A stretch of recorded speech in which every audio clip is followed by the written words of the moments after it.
में लौटते हैं और अपने शिष्यों को बड़े आदर पूर्वक बिठाकर स्थान लेकर बहुत सहजता से एक बात कहते हैं,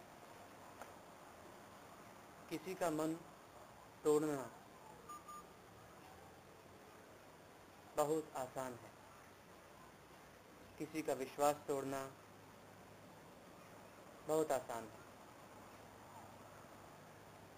किंतु किसी का मन जीतना, किसी का विश्वास जीतना, किसी का हृदय जीतना बहुत अद्भुत है।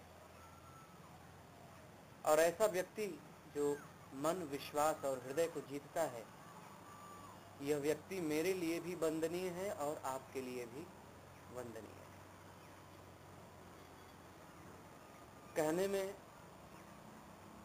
आसान लगा उस व्यक्ति को भी हम समझ सकते हैं, लेकिन वैसा व्यक्ति बनने के लिए हमें बड़ा परिश्रम करना पड़ेगा।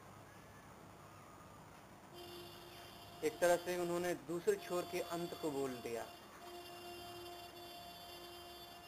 दूसरे के हृदय को जीतने वाले व्यक्ति के लिए सांसारिक सत्कर्म ही एकमात्र उपाय है। और मुझे लगता है कि जो जीवों का हृदय जीतता है, विश्वास जीतता है, वही व्यक्ति परमात्मा के भी आशीष को जीत सकता है। जिसने मनुष्यों को क्षमा न किया, जिसने मनुष्यों का हृदय न जीता, वह व्यक्ति परमात्मा का हृदय कभी नहीं जीत सकता। अच्छी बुरी परिस्थितियां क्यों बनी? व्यक्ति को सुख या दुख देने के लिए? मैं समझता हूं कि संतुलन समझने के लिए दिया गया। मनुष्य बुरे में जब आता है तो अच्छे के लिए कामना करता है, और जब अच्छे में जाता है तभी उससे गड़बड़ी होती है। क्योंकि जब मनुष्य के जीवन में सुख आता है, अगर दोबारा दुख आता है तो उसी सुख में कोई गड़बड़ी हुई है। उस सुख के समय में ही कुछ हमसे ऐसा हुआ है कि दुख की उत्पत्ति हुई। ऐसे महान तत्वों पर जब हम विचार करते हैं तो हमें संतुलन का जन्म होता है, और इस संतुलन को जो हृदय बना ले वो सबका सेवक होता है। बड़ा सबसे होता है, लेकिन सबकी सेवा में उसका विश्वास होता है और वह सदैव ईश्वर के आशीष का पात्र बनता है। मैंने हमेशा कहा कि जो लोग ईश्वर से जुड़ना चाहते हैं वो संसार से जुड़े, अपनी कमियों को दूर करें। संसार को जब हम देखेंगे तो अपनी कमियों को नहीं देख पाएंगे, और अपनी कमियों को जब देखेंगे तो संसार ईश्वर के स्वरूप में हमें दिखाई देता है। बहुत मुश्किल होता है खुद की कमियों को स्वीकार कर पाना।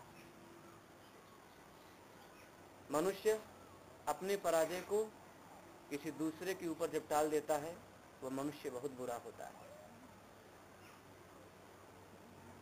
हमारे पराजय का कारण ये था, हमारे अशिक्षित होने का कारण हमारी दरिद्रता थी, हमारी गरीबी थी। जो ऐसे तत्वों को बनाकर अपने पराजय को स्वीकार करता है वह मनुष्य दरिद्र है, ऐसा जगत गुरु शंकर कहते हैं। जो व्यक्ति अपने में संतुलित हो जाए और अपने के लिए कर्म करना शुरू करे, कोई भी अभाव उसकी सफलता को रोक नहीं सकता। कहा जाता है कि सब कुछ निमित्त होता है, और मैं कहता हूं निमित्त स्वभाव के सत्य को नहीं बदल सकता। जिस प्रकार अर्जुन द्वारा ब्राह्मण के पुत्र की रक्षा करने के लिए तीर का एक घर बना दिया गया, जहां वायु भी बिना आदेश के नहीं जा सकती, लेकिन काल जब समय पर आया तो उसे कोई बाण न रोक सका। ठीक उसी प्रकार जब आप अपने हृदयात्मिक कर्मों को विधा पूर्वक करेंगे तो कोई आपकी सफलता को रोक नहीं सकता, न शत्रु, न समय और न कोई गति। इसलिए स्थिर प्रज्ञ आप होना आपके लिए बहुत जरूरी है। ध्यान से भगवान से ज़्यादा भगवतमय कर्मों पर ध्यान रखने से हमारे अंदर सहजता की उत्पत्ति होती है, समझ की उत्पत्ति होती है। मैं ऐसा मानता हूँ कि इस सृष्टि में हमें कुछ नहीं समझना है, बस हमें समझ में आना है। जीव भला ऐसे कर्म को कैसे कर सकता है कि हम परमात्मा को जान सकते हैं? हमें उन्हें समझना है? नहीं, बिल्कुल नहीं। वो समझ में आते हैं तब हम उन्हें समझ लेते हैं।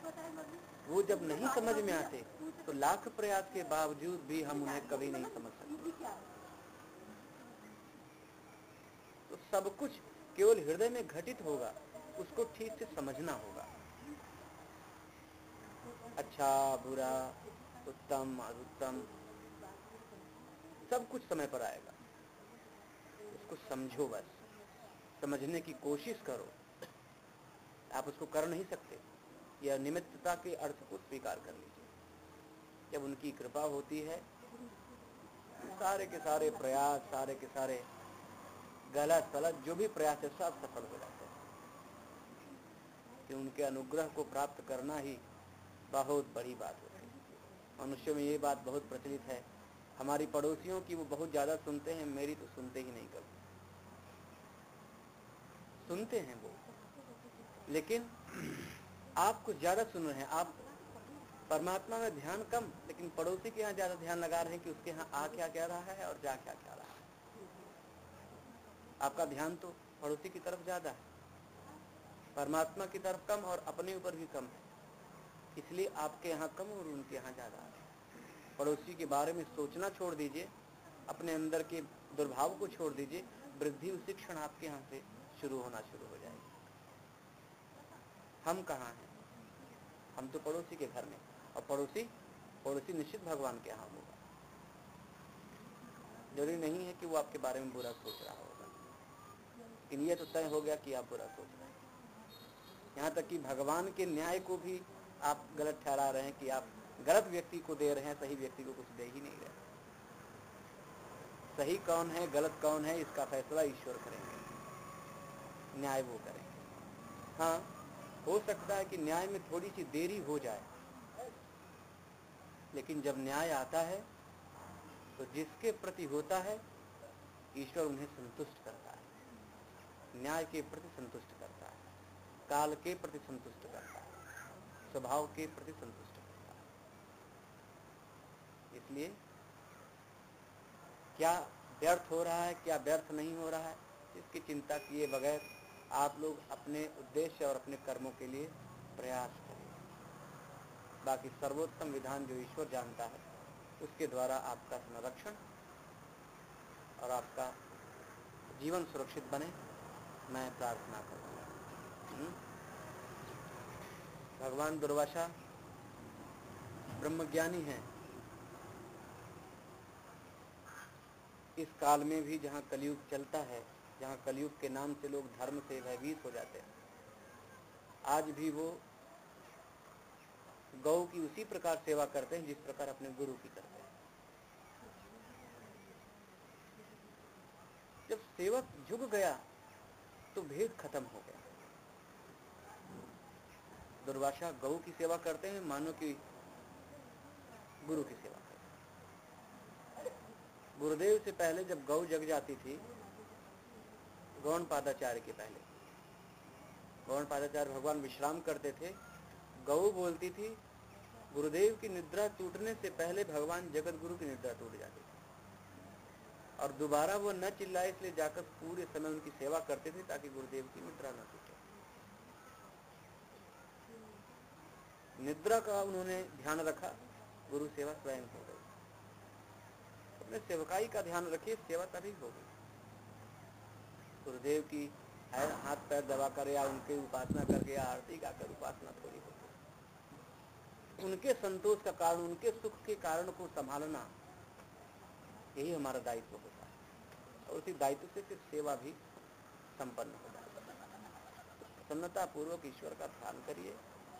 मैं संभवतः हर प्रकार से आप सबकी सेवा करूंगा। आप एकदम निश्चिंत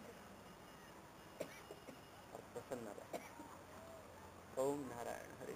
ओम बेलोपत्र का पूरा ध्यान बनाए रखें, गुरुवार की नियमावली का पूरा ध्यान बनाए रखें। यदि कोई शास्त्र तो अपने